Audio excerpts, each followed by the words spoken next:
अब BA, BCom, BSc और MA, MCom करें विश्व की सबसे बड़ी यूनिवर्सिटी इग्नू से। सॉल्ड असाइनमेंट और गाइड बुक्स प्राप्त करें। संपर्क करें Mahakal computers, DAV college gate के सामने। अपने नवजात शिशु का रखना है ध्यान तो ना हो ज्यादा परेशान। आज ही पहुँचे SS maternity and child care, Delhi के सफदरगंज अस्पताल में अनुभव प्राप्त डॉक्टर सदर आलम से मिले। पता है DN श्रीवास्तव वाली गली, अस्पताल रोड, सिवान। नमस्कार, मेरा नाम है फहीम खान। आप देख रहे हैं न्यूज़ इंडिया तक।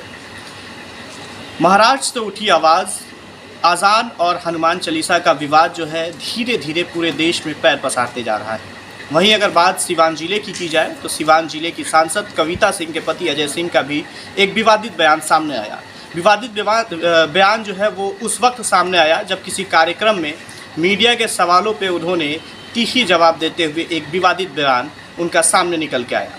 हालांकि उन्होंने मीडिया से बातचीत करते वक्त कहा था कि ये हनुमान का देश है, यहाँ हनुमान चालीसा होगा। अगर आज़ान करना है, आज़ान देना है तो पाकिस्तान जाना होगा। इस तरह के विवादित बयान आया, जिसके बाद पूरे सिवान सहित पूरे देश, अगर कह ले ऐसे कि पूरे देश में एक भूचाल सा मचते जा रहा है कि जदयू के नेता इस तरह की बात कर रहे हैं। खैर, इस पे खास बातचीत करने के लिए हमारे साथ जीरादेई के विधायक अमरजीत कुशवाहा जी हैं। 2-3 और मुद्दों पे बातचीत होगी।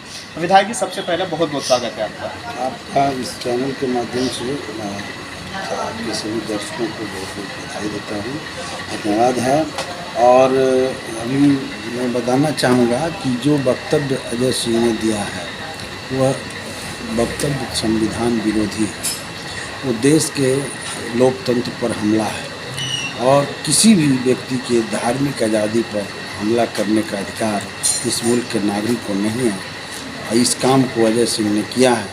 उनको इस देश के इतिहास और विरासत को नहीं पता है। इस देश की साझी शहादत और साझी विरासत का इतिहास रही है।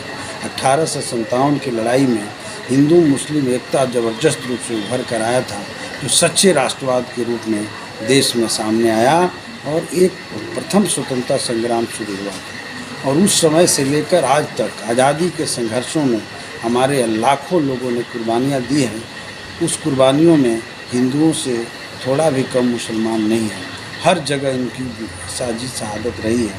और इसलिए इस मुल्क से आप अगर कहें कि यहाँ सिर्फ जो है हनुमान चालीसा पढ़ा जाएगा, अनजान पाकिस्तान में होगा, एक सांप्रदायिक वक्तव्य है, ये RSS का वक्तव्य है। और इसके लिए मैं कहना चाहता हूँ कि नीतीश कुमार जी को या तो अजय सिंह को अपने पार्टी से निकालें, नहीं तो स्पष्ट रूप से जवाब दें कि उनकी पार्टी में रहते हुए इस तरह के वक्तव्य वो क्यों दे रहे हैं। हालांकि जब नीतीश कुमार से मीडिया के साथियों ने बातचीत की थी हिजाब मामले में, या कई तरह के मामले देश में उठते जा रहे हैं, मुसलमानों के खिलाफ की अगर बात की जाए, तो उन्होंने अपना पंख जो है कि झाड़ते हुए इस तरह से जवाब दिया था कि हमारे राज्य में इस तरह की कोई कानून लागू नहीं की जाएगी।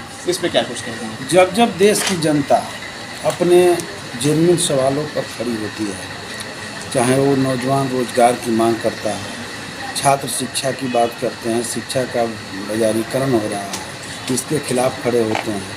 देश की जनता महंगाई के खिलाफ खड़ी होती है और लोग रोजी रोटी की बात करते हैं, जो सचमुच में देश की जनता का असली मुद्दा है। देश का आर्थिक व्यवस्था लगातार चरमरा रहा है। अभी आप देखेंगे कि श्रीलंका में जो हालात बना है, उसी दिशा में भारत भी बढ़ रहा है, उसी रास्ते पर, उसी कदम पर बढ़ रहा है। और हमारे देश के सरकार इस व्यवस्था को संभाल पाने में असफल हुई है। तो ये जो है लोगों का उभरता हुआ गुस्सा पर लगाम लगाने के लिए ये जो है रुक करके हिजाब का बयान, कभी जो है दूसरा बयान, कभी हनुमान चालीसा और अजान का बयान दे दिया जाता है। मैं समझता हूँ कि एक सोची समझी रणनीति के तहत RSS और भाजपा द्वारा इस तरह के मसले उठाए जाते हैं जनता के असली मुद्दे को दबाने के लिए। तो मैं समझ रहा हूँ कि ये संविधान विरोधी वक्तव्य की इजाज़त किसी भी आदमी को नहीं दी जानी चाहिए। जिसने भी अगर दिया है उस पर कार्रवाई होना चाहिए, उस पर मुकदमा दर्ज होना चाहिए, और नहीं तो उसे देश की जनता के सामने माफ़ी मांगना चाहिए। हमारे संविधान की प्रस्तावना में ही कहा गया है कि भारत एक सेकुलर राष्ट्र है, एक धर्मनिरपेक्ष राष्ट्र है। तो हमारे संविधान की प्रस्तावना पर यह हमला नहीं है। और इन बड़े बड़े नेता भाजपा के और जदयू के देख के तमाशा और चुपचाप उनका निजी वक्तव्य कह करके खारिज कर दे रहे हैं। तो हम समझ रहे हैं कि बिल्कुल गलत बात है। और भारत के अंदर किसी भी कोने में कहीं भी किसी भी संप्रदाय के धार्मिक आज़ादी पर अगर हमला किया जाएगा तो हमारी पार्टी, हम लोग मजबूती के साथ उसका जवाब देंगे। किसी की भी धार्मिक आज़ादी को छीनने का हक किसी को इस मुल्क में नहीं है। विधायक जी, इन दिनों देखा जा रहा है एक बुलडोज़र का जो है कि मसला जो है कि तूल पकड़ते जा रहा है। बुलडोज़र बाबा जो है यूपी से चालू हुआ और कई राज्यों में देखने को मिल रहा है। इसको किस नज़रिए से आप देखते हैं? लगातार अगर कोई घटना हुई, दंगा करने की कोई कोशिश कर रहा है, किसी तरह का कोई मसला आ रहा है तो उनके ऊपर जो है कि बुलडोज़र चलाया जा रहा है। जहांगीरपुरी का मामला भी आपने देखा होगा, उन्होंने जो है कि वहाँ पे किस तरह से जो है कि बुलडोज़र चलाया गया। मस्जिद के सामने जो है कि लोग अपना जो बाउंड्री लगाए हुए थे उसको तोड़ा गया, लेकिन वो मंदिर तक जाते जाते सलट गया। इस तरह का एक मसला है, लेकिन तब सलटा जब सुप्रीम कोर्ट ने उस पर आवाज़ उठाने की कोशिश की, तब वो जाकर के बंद हुआ। इसको किस नज़रिए से आप देखते हैं? देखिए, बुलडोज़र का पूरा पहचान पूरे दुनिया के भीतर दमन के हथियार के रूप में रहा है। वो दमन का प्रतीक रहा है बुलडोज़र। इसीलिए कभी कहीं जनता के ऊपर दमन होता है तो हम लोग बोलते रहते थे कि ये बुलडोज़र चलाया जा रहा है। भारतीय जनता पार्टी इस मुल्क के भीतर एक ऐसी पार्टी है, एक ऐसी झूठ बोलने वाली पार्टी है जो जितने खराब प्रतीक है उसको अपना प्रतीक बना लेती है। विदेश की जनता ने एक बार कहा कि चौकीदार चोर है। चौकीदार का मतलब हमारे देश का जो शीर्ष पर बैठे हुए जो चौकीदारी कर रहा है, पहरादारी कर रहा है, वो सेना के जवानों के संबंध में नहीं था, बल्कि देश के प्रधानमंत्री और देश की सरकार के बारे में था, जिनको चौकीदारी की जिम्मेवारी देश की जनता दी थी और वहाँ पर करप्शन हो रहा था। इसलिए लोगों ने इस वक्तव्य को दिया। तो उन लोगों ने कहा कि हम सब लोग चौकीदार हैं और जोड़ दिया। इसको इमोशनल ब्लैकमेल करने की कोशिश की गई, सेना के जवानों के साथ जोड़ दिया गया कि वो चौकीदार है, उसको ही लोग चोर कह रहे हैं। उसी तरीके से दमन का प्रतीक के बतौर जो है इस्तेमाल किया जाता है, दमन का हथियार के रूप में बुलडोज़र का इस्तेमाल किया जाता है। तो इन लोगों ने बुलडोज़र को ही अपना प्रतीक चिन्ह मान लिया है। और ये बुलडोज़र जिस तरीके से देश के जनता के ऊपर चल रहा है, मैं दावे के साथ ये कहना चाहता हूँ कि आने वाले दिनों में इस तरह के बुलडोज़र अगर चलता रहा तो भारत में भी जनता विद्रोह करेगी। और जनता का बुलडोज़र जब चलेगा तो मोदी सरकार को बचाने वाला कोई नहीं रहेगा, योगी को बचाने वाला कोई नहीं रहेगा। क्योंकि उत्तर प्रदेश के अंदर ये सरकार जा रही थी, योगी जी की विदाई लोगों ने तय किया था, ये माहौल बन चुका था। लेकिन हमारे देश के भीतर कुछ दलितों के पार्टी है जो अपने को दलितों की सबसे प्रेमी कहती है, उनके रुख सही नहीं थे। उनके ऊपर जो भाजपा का एक तरह से कहिए तो दबाव जो बनाया गया ईडी से लेकर के तमाम चीज़ों का, इससे जो है सहम गई बहन मायावती जी। और एक मजबूती के साथ सांप्रदायिक फांसीवाद के खिलाफ आज जो लड़ाई लड़ने की ज़रूरत है उसके साथ नहीं, उसके खिलाफ खड़ी नहीं हो सकी, जिसके वजह से उनका भी वोट टर्न होकर के कुछ बीजेपी में चला गया। और उसके नाकामियों के, बीएसपी के नाकामियों की वजह से भाजपा को जीत मिल गई।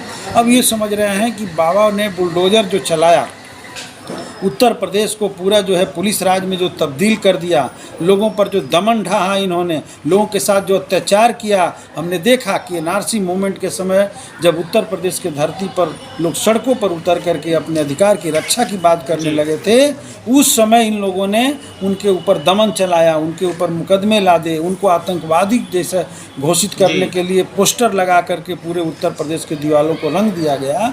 ये बुलडोज़र वो जानते हैं कि हम जीत गए हैं, तो ये हमारा बुलडोज़र का ही कमाल था। हम कहना चाहते हैं कि बुलडोज़र का कमाल नहीं था, ये विपक्ष की कमजोरियों का फ़ायदा उठा करके उन्होंने जीत हासिल किया है। आने वाले दिनों में बिहार की भी जनता, देश की जनता इस बुलडोज़र का ठीक से जवाब देगी और उस समय इन लोगों को बचाने वाला कोई नहीं रहेगा। विधायक जी, बुलडोज़र की बात की जाए या हिजाब मामला का जिस तरह से तूल पकड़ा हुआ था, हिजाब का मामला, या फिर हनुमान चालीसा और अजान पे जिस तरह से विवादित बयान नेताओं का सामने आ रहा है, देश की जनता से, सिवान की जनता से क्या कुछ अपील करेंगे आप? देखिए, हम देश के जनता से अपील करना चाहते हैं कि बुलडोज़र राज जो चलाने की कोशिश हो रही है, बिहार के भीतर भी इन लोगों का, भाजपा का मनोबल बढ़ा है यूपी में सत्ता लौटने के बाद। और ये लोग यहाँ भी कह रहे हैं कि गरीबों के झोपड़ियों पर बुलडोज़र चलेगा। अभी देख रहे हैं कि लगातार नोटिस दिए जा रहे हैं हम जनता से अपील करना चाहते हैं कि अगर ये लोग कहीं भी बुलडोज़र लेकर के उतरते हैं तो जनता उसका प्रतिरोध करे, बुलडोज़र का जवाब दे। और अगर कहीं भी इस तरह के कम्युनल वक्तव्य अगर कोई देता है तो जनता को आगे आकर के ऐसे लोगों का जवाब देना चाहिए और इन लोगों के बहकावे में नहीं आना चाहिए। भारत के संविधान, भारत के लोकतंत्र और भारत की धर्मनिरपेक्षता को बरकरार रखने के लिए पूरे हम हिंदुस्तान के जनता से अपील करना चाहते हैं कि पूरे देश के सेकुलर पसंद लोग, लोकतंत्र पसंद लोग एकजुट हो जाएं और आने वाले दिनों में एक बड़ी एकता के जरिए ऐसी फासिस्ट ताकतों का जवाब दें जो बुलडोजर के जरिए देश की जनता के अधिकारों पर हमला करने की कोशिश कर रहा है, छीनना चाहता है। अपने अधिकार के रक्षा के लिए जनता आगे आए। चलिए, तो बहुत बहुत शुक्रिया। जीरादेई के विधायक अमरजीत कुशवाहा जी थे जो हमारे चैनल पे अपनी बात बाकी से रख रहे थे। हालांकि आगे भी इस तरह की खबरें दिखाएंगे। बने रहिए न्यूज़ इंडिया तक के साथ।